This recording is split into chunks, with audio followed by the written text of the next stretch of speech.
আসসালামু আলাইকুম, আশা করি সবাই ভালো আছেন। আজকে করছি আবার এই যে কই মাছ নিয়ে। আমার কই মাছগুলো কিন্তু একবারে জেতা। আজকে কই মাছ দিয়ে করাম কই মাছের বোনা। মাছগুলা কিন্তু একবারে জেতা। এই যে এখন মাছটি আমি কাটতে লইয়াম।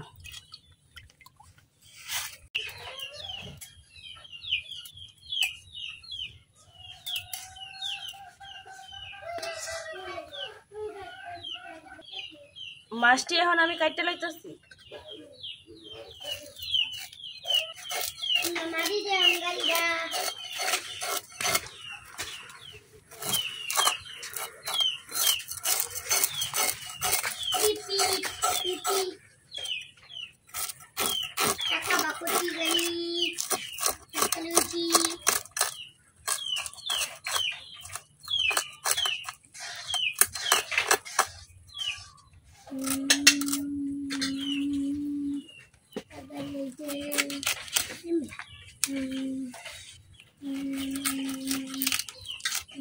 এখন এইভাবে আমি সবটি মাছ কাটতে লইলাম। এই যে আমার মাছগুলো কিন্তু কাটা শেষ হয়ে আমি পরিষ্কার করে ধুয়ে আনলাম।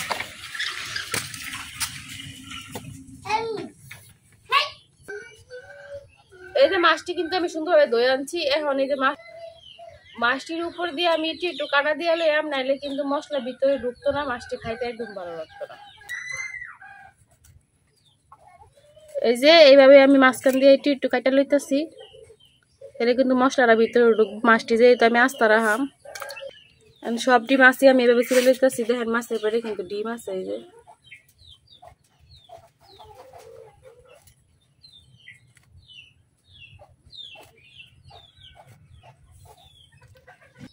এখন আমি মাছটি বাজার লেগে মাছের মধ্যে লবণ আর হলুদ দিলাম। লবণ, হলুদ। এখন লবণ আর হলুদের সাথে মাছটা আমি সুন্দরভাবে মিশাই নিলাম।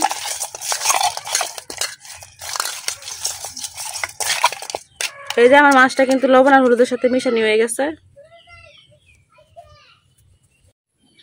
মাছ বাজার লেগে আমি কিন্তু একটা কড়াই বয়াই দিছি। এখন কড়াই তেল জ্বালাইতেছি।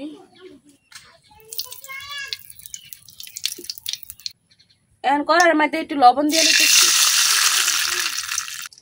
এই গরম তেলের মধ্যে যদি লবণ দেয়, লবণটা দিলে কিন্তু মাছটা কিন্তু আটকে যেত না কড়াইয়ের সাথে, একদমই একবার সুন্দরভাবে উল্টানো যাইব।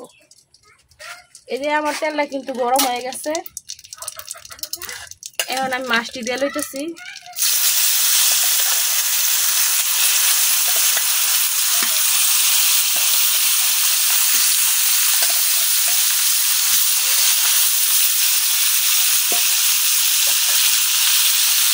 এখন আমি মাছটি সুন্দর করে ভাজা দিলাম।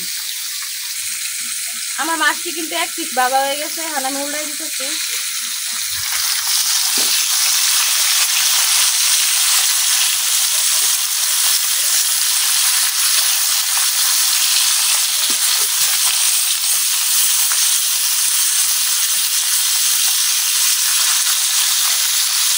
এখন এই পিসটা ভালোভাবে ভাজা নিলাম। মাছটি কিন্তু ভাজা হয়ে গেছে। এখন আমি উড়াই নিলাম।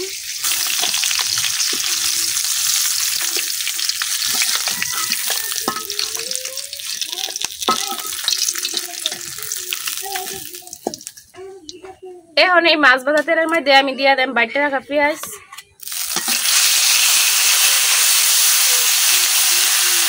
পেঁয়াজটা কিন্তু আমি বাইটটা দিচ্ছি, আপনারা চাইলে কুচি কুচি করে বাইটটাও দিতে পারেন।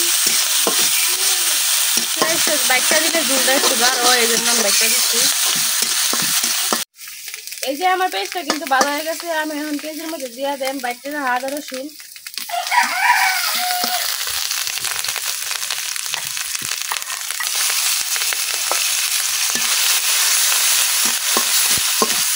এখন আদা রসুন বাটা আমি এই যে একটু বাজিয়ে দিলাম।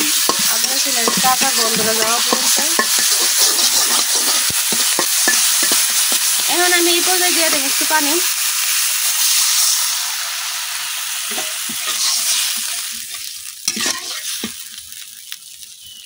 এখন এই জায়গায় এক এক করে সব গুঁড়া মশলাগুলো দিয়ে দিলাম। দিয়ে দিতেছি হলুদ গুঁড়া, দিয়ে দিতেছি মরিচ গুঁড়া, দেয়া লইতেছি লবণ,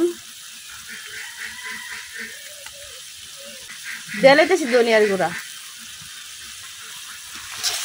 এখন এই মশলাটা মিলাই রাখছি, কিছুক্ষণ কষাই দিলাম।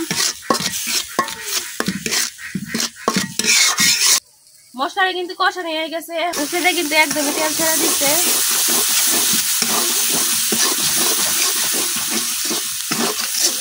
এখন আমি এই জায়গায় দিয়ে দেব বাজার মাছগুলো।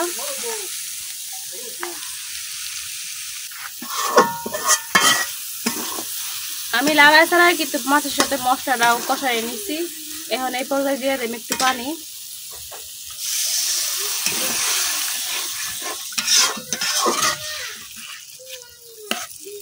মাছটা কিন্তু আমি বুনা করাম, এর লেগে কিন্তু পানিটা কম দিতেছি।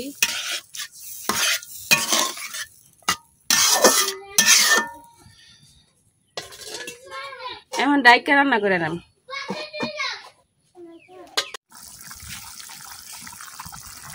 এই যে আমার তরকারিতে কিন্তু বড় কাশে পড়ছে, তরকারিটা কিন্তু হয়ে গেছে।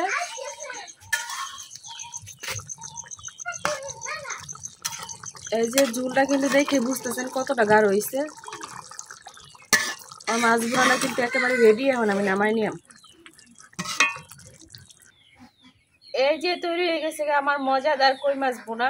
দেখতেই পাচ্ছেন তরকারি কালারটা যে কত সুন্দর হয়েছে, খাইতেও মনে হয় অনেক মজা হইব। এই যে